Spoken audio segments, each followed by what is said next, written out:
A variety of unmanned aerial vehicles, called drones, are used by the Applied Geomatics Research Group to survey a variety of study areas from above.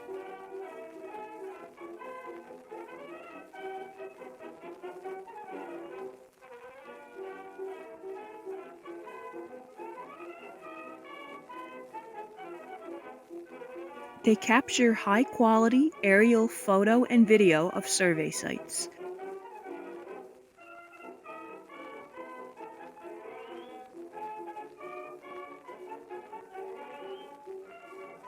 In addition to an RGB camera, the Matrice 100 can be equipped with a multispectral camera to produce products such as this multispectral forest analysis,